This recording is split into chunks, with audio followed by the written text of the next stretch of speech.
Welcome back. Before we dive into episode 3, I want to say thank you for everybody's support so far. I have been totally blown away by how many people have listened, commented, encouraged, and given feedback. I have enjoyed our story time together, and I hope you have as well. That being said, it's story time right now. My name is Noah Dieselkamp, and I'd like to tell you a story.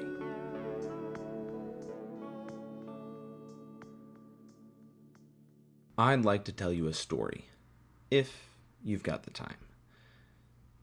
Robert Smalls was a crazy kind of man. Crazy enough to do the unthinkable, the kind of thing that only the bravest of men and women could bring themselves to do. But to appreciate just how crazy Robert was, you first need to know who Robert was. Robert Smalls was born in Beaufort, South Carolina in 1839. Later in his life, he would be referred to as the King of Beaufort County, but at birth he was anything but. You see, Robert's mother was Lydia Polite, an African-American slave who belonged to a plantation owner by the name of John McKee. So Robert was born into slavery. Though some accounts indicate that the McKees had a soft spot for Robert, he was horrified by the harsh treatment slaves on the plantation endured. At the age of 12, his masters sent him to Charleston to hire himself out and bring extra wages in for the household. For over 10 years, Robert worked a variety of jobs around Charleston, including as a lamplighter, sailmaker, and rigger, and eventually worked as a sailor, becoming an accomplished navigator and steersman. After the Civil War began in 1861, this work experience got him conscripted by the Confederacy to serve aboard the Planter, a cotton steamer turned ammunitions transport. By this time, Robert had started a family with his wife, Hannah, with whom he had 2 children. Hannah's owner had agreed to let Robert purchase his family's freedom, but the price was set at $800, and up to this point, Robert had only been able to pay $100 of that amount. So Robert began to form a plan that might just be crazy enough to actually work. Because Robert Smalls was a crazy kind of man, crazy enough to do the unthinkable. The plan was to steal the Planter and all the ammunition on board and deliver it to the Union blockade just outside the Charleston harbor. And that's what Robert did. He and the 6 other slaves operating the Planter knew the risks. When asked what would happen if caught, he said, quote, "I shall be shot," end quote. All the men involved would likely be killed, and any women and children involved would be beaten and severely punished. But Robert and his brave comrades went ahead with the plan anyway. They saw their opportunity on the evening of May 12, 1862, when the captain of the Planter, Charles Relier, along with the other 2 white crew members, left the ship overnight to stay on shore. Before dawn on May 13th, Robert Smalls, along with the other black crew members Alfred Gerdine, David Jones, Jack Gibbs, Gabriel Turner, John Small, and Abraham Jackson, began threading their way through the harbor. I say threading because before actually leaving, they had to stop and pick up their families at the North Atlantic Wharf. And after this, the Planter, which now had 16 people on board, continued its treacherous journey towards the mouth of Charleston Harbor. They had their Confederate and South Carolina flags flying and passed by 3 Confederate forts without an issue. But their path was also going to take them right past the heavily armed Confederate Fort Sumter. They held their collective breaths as they neared Fort Sumter. If they made a single misstep here, the sentry could quite literally blow them out of the water at a moment's notice. Fortunately, Smalls was experienced and had been paying attention. He put on his captain's straw hat and pulled the steamer's whistle 3 times, signaling that he needed to pass, and then stood in the fog on the rocking boat deck, waiting for the sentry's reply. They received an affirmative response, telling them to blow the Yankees up or bring one of the ships back as a prize. "Aye, aye," replied Smalls, and they were on their way. They hastily approached the Union blockade and ran a white bedsheet up the mast, surrendering the planter to the Union, along with all the guns and ammunition on board. The 23-year-old and his family were free for the first time in their lives. So what did Robert do? Exactly what you'd expect a crazy kind of man to do. He began lobbying for African Americans to be able to join the Union military and, when he was successful, joined the Union Navy. Rumor was that by this time, Smalls had single-handedly recruited 5,000 soldiers. And so, the man who was crazy enough to risk it all to save his family risked it all again to defend his newly won freedom. While in the Navy, he achieved the rank of captain, serving both on the Planter, now refitted again, this time as a troop transport, as well as the USS Keokuk, a Union ironclad. His 17 naval engagements in the Charleston area included at least one assault on Fort Sumter, the very fort he and his family and friends had slipped past in May of 1862. Post-war Robert Smalls was no less gutsy. Accepting a commission as Brigadier General of the South Carolina Militia, Smalls returned to Beaufort, South Carolina, the city where he was born a slave.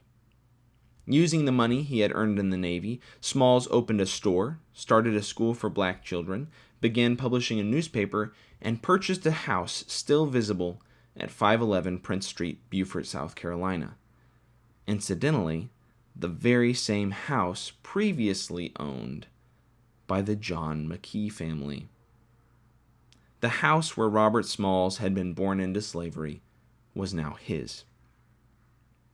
By the age of 31, Smalls had been elected to the state Senate. By age 35, he was elected to the U.S. Congress in a landslide against J.P.M. Epping. He served 5 non-consecutive terms in Congress, during which time he worked tirelessly, though often unsuccessfully, for the causes he believed in.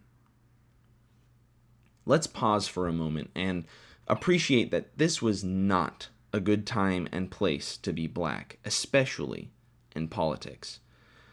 Despite progress made during the Civil War and the following years, many people in South Carolina, as well as other states, ranged from not supportive of blacks to downright hostile and violent towards them. For example, in 1882, influential people in South Carolina had manipulated the borders of the voting districts with no regards to county lines in order to limit black influence to as few districts as possible. The city of Beaufort was located in one such district, a district that contained 25% of the black population in the entire state, resulting in a district that was 82% black. Despite such efforts of those around him to minimize the influence of blacks, Smalls was persistent in his congressional efforts. He pushed for anti-discrimination and desegregation in both military and civilian contexts. He requested federal aid in discouraging and weeding out the red shirt militia, a similar concept to the Ku Klux Klan. Smalls continued to be active in politics in one form or another for most of his remaining life, despite growing opposition both in Congress and the South Carolina home front. And that opposition sometimes came from unexpected places. One of the reasons he was unsuccessful in winning another election for Congress was an increase in division and rivalry between lighter-skinned biracial blacks, such as Smalls, and darker-skinned blacks. Perhaps the most painful part of his later political career was his role as a delegate to the State Constitutional Convention in 1895. In the end, this convention followed the Jim Crow legislation of many other states at the time, stripping blacks of their voting rights and reintroducing segregation in most public areas, despite the passionate representation by Smalls and 5 other black delegates. At this convention, Smalls said what has become his most recognizable quote: "My race needs no special defense, for the past history of them in this country proves them to be equal of any people, anywhere. All they need is an equal chance in the battle of life." End quote. And from what I can tell, Robert Smalls certainly lived by that. He was not offered an equal chance, but he was crazy enough to do the inconceivable anyway. But he wasn't satisfied with everything he'd done so far. Sure, he was crazy enough to commandeer a Confederate ship and sail his family right out from under Fort Sumter's watchful gaze. And yes, he then turned around and helped pave the way for blacks in the Union military, attaining the rank of captain in the Navy. And as we just discussed, he then returned to the city where he was born and became a politician in a time and place where black politicians were not a welcome sight. But Robert Smalls was a crazy kind of man. Crazy enough to do the unthinkable, the kind of thing that only the bravest of men and women could bring themselves to do. That's why, when Jane McKee, his former master's wife, who was by this time an impoverished, mentally and physically ill elderly woman, showed up at his house not cognizant enough to know that she no longer lived there, this slave turned pilot, turned captain, turned politician, also became a caregiver. Smalls welcomed Miss McKee into his home, even going so far as to let her live in her old room, and cared for her until her death. He was born her slave, but by the time she died, he was her willing and generous benefactor. And that kind of grace, that kind of generosity, that's just the right amount of crazy in my book. Thank you so much for listening. A couple of weeks ago, I posted on social media asking people to share where they were listening from and promised to give a shout out to one location in episode 3. Well, here we are. So the location I picked at random from these responses was Nashua, New Hampshire. Thank you again, everyone, for your interest in this program. As always, the music for this podcast was written and produced by Benjamin Holloway.